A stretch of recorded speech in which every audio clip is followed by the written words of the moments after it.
Birinci Şemuel kitebi. Birinci bölüm. Епраим тоосундағы Раматайым Сопим шаарында Элкана аттуу Эфраталык адам жашаган. Ал Жерохамдын уулу эле. Жерохам Эйлинин, Эйли Тохунун, Тоху Зубтун уулу болгон. Элкананын эки аялы болгон. Бирөөнүн ысымы Анна, экинчисинин ысымы Пенина. Пенинанын балдары бар эле. Аннаныкы болсо жок болчу.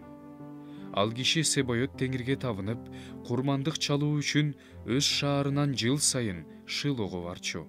Ал жерде теңирдин ыйык кызмат кылуучулары Копни жана Пинехас деген Эйлинин эки уулу болгон. Элкана курмандык чалган күндөрү аялы Пенинага жана анын бүт уул кыздарына курмандык тамактан бөлүп берчү. Аннага болсо өзгөчө бөлүгүн берчү.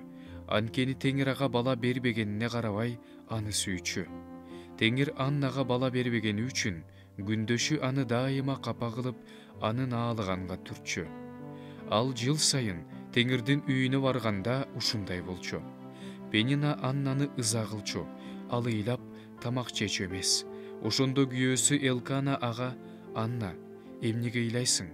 Эмне үчүн тамак жебейсиң? Эмнеге кайгырасың? Мен сен үчүн 10 уулдан артык эмесминби?" деди. Алар Шилодо тамак жеп бүткөндөн кийин Анна ордунан туруп кетти. Ошол убакта ыйык кызмат кылуучу Эйли ибадаткананын кире беришинде олтургучта отурган.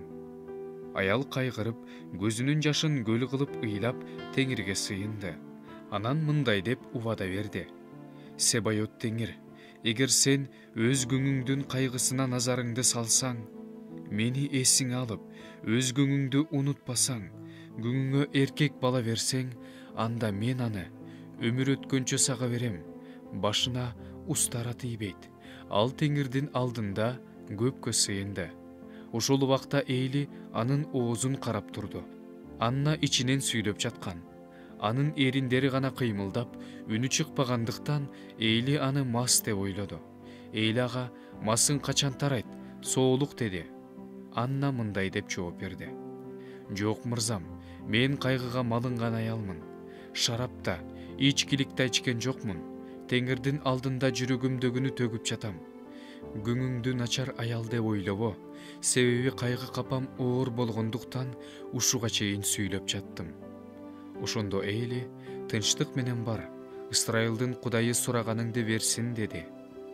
Аял болсо: "Күңүң сенин алдыңда ырайым тапсын" деди да өз жолуна түштү. Тамак ичти, жүзү мурдагыдай капалуу болбой калды. Алар эртең менен эрте туруп, Теңирге табынышты да Рамадагы үйүнө кайтып келишти. Элкана аялы Аннага жакындады. Теңир ал аялды эстеди. Бир нече убакыттан кийин Аннанын боюна бүтүп, уул төрөдү да аны Теңирден сурап алдым деп ага Шемуэл деген ат койду. Күйөөсү Элкана бүт үй бүлөсү менен Теңирге жыл сайын чалынуучу курмандыкты чалуу үчүн жана өз убадасын аткаруу үчүн кетти. Анна болсо барган жок. Күйөөсүнө: "Мен баланы эмчектен чыккандан кийин алып барам. Ал Теңирдин алдына барып, ошол жерде түбөлүккө калат" деп айтты. Күйөөсү Элкана ага: "Каалаганыңдай болсун. Ал эмчектен чыкканча кала бер. Бирок оозуңдан чыккан сөздү Теңир өзү аткарсын" деди. Ошентип, аялы үйдө калды. Уулун эмчектен чыгарганга чейин эмчек сүтүн берип бакты. Аны эмчектен чыгаргандан кийин ал 3 букачар, 1 эйфа ун, 1 чанат шарап жана баланы алып Шилого, Теңирдин үйүнө келди. Бала болсо жаш эле. Алар букачарды союшту. Эйлиге баланы алып келишти. Анан аял: "О мырзам, өмүрүң узун болсун мырзам. Баягыда ушул жерде сенин жаныңда Теңирге жалынып сыйынган аял менмин. Мен Кудайга ушул баланы сурап сыйынгам. Теңирим мага сураганымды берди. Мен аны өмүр өткөнчө Теңирге кызмат кылууга берем" деди. Анан ал Теңирге ошол жерде ийилип таазим кылды.